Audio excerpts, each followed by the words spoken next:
निकायों की स्थिति तब सुधरेगी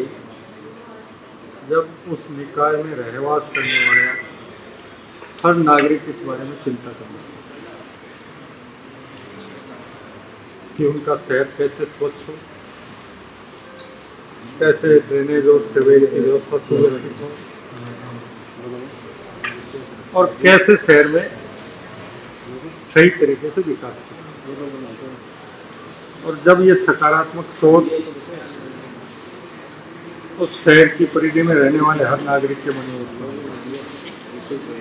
तो निकाय से संबंधित जितने भी कर हैं उनका वो समय पर अदायगी करेगा, निकायों की आर्थिक स्थिति बेहतर होगी,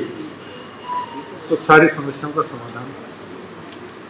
आसानी से होना चाहिए। विपक्ष आरोप लगा रहा है कि निकाय और पंचायत राज चुनाव नहीं करवाने, उसको लेकर क्या कहना है? अब कौन क्या कहता है? अगर ये समय रहते माननीय सर्वोच्च न्यायालय के निर्णय के बाद उनके निर्णय की पालना में आगे की कार्रवाई शुरू कर देते तो अब तक पंचायत राज और निकाय के चुनाव हो चुके हैं। लेकिन क्योंकि माननीय सर्वोच्च न्यायालय का निर्णय है कि जब तक राज्य पिछड़ा वर्ग आयोग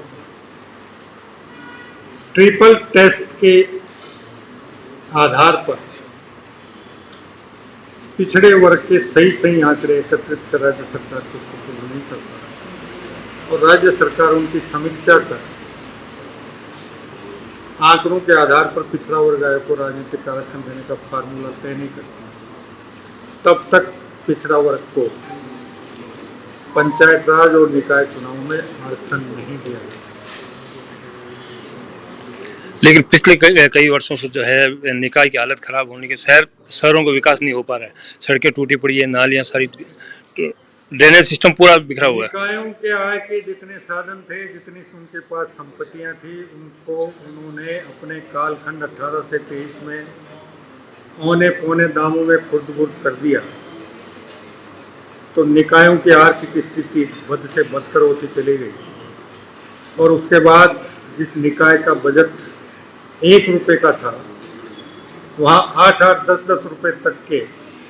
निविदाएं निकाल कर वर्क ऑर्डर जारी कर दिए, काम करवा लिए। 10 रुपये का काम हो गया, बजट में 1 रुपये का प्रावधान था, तो बाकी 9 रुपये उसके सर पर कर्ज लद गया। और धीरे धीरे अब निकाय जैसे जैसे आमदनी बढ़ रही है चुका रहे हैं, तो ऐसे में कैसे समस्याओं का समाधान और समुचित रूप से विकास होता है। राहुल गांधी जो है कल ये यात्रा पर रहे हैं और आरोप लगा रहे हैं कि जो सरकार जो है विफल है, उसको लेकर क्या करें?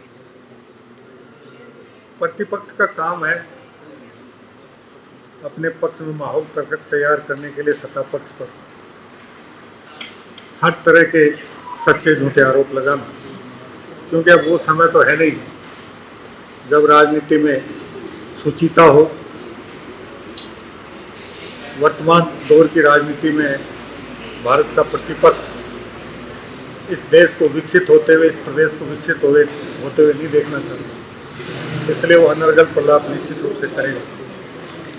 प्रदेश अध्यक्ष पर जिस तरह से जो है विरोध करना कोई गुनाह थोड़ी था, विपक्ष आरोप लगा रहा है और वहाँ कलेक्टर एसपी इनको जो हटा दिया, उसको लेकर वहाँ की क्या परिस्थितियाँ थी?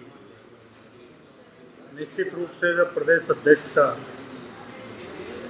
कुचामन का दौरा तय था तो आपके पत्रकार बंधु वहाँ उपस्थित होंगे, प्रिंट मीडिया भी होगा, इलेक्ट्रॉनिक मीडिया भी होगा, सबके कैमरों में कोई न कोई दृश्य कैद हुआ होगा। अगर आप निष्पक्षता से आपने जो भी दृश्य कैमरे में कैद किए उनका सही विश्लेषण प्रस्तुत कर देंगे तो सारी वस्तुस्थिति अपनी सामने। निकाय में जो है पद रिक्त पड़े हैं और रेवेन्यू विभाग पूरी तरह से जो है काम नहीं कर रहा। आपको पता है 1.25 लाख के लगभग पदों का कैलेंडर जारी किया हुआ है, बाकी पदों के लिए हम अभ्यर्थना भेज रहे हैं और हमारी कोशिश यही है कि जितना जल्दी संभव हो सके हम भर्तियाँ करके रिक्त पदों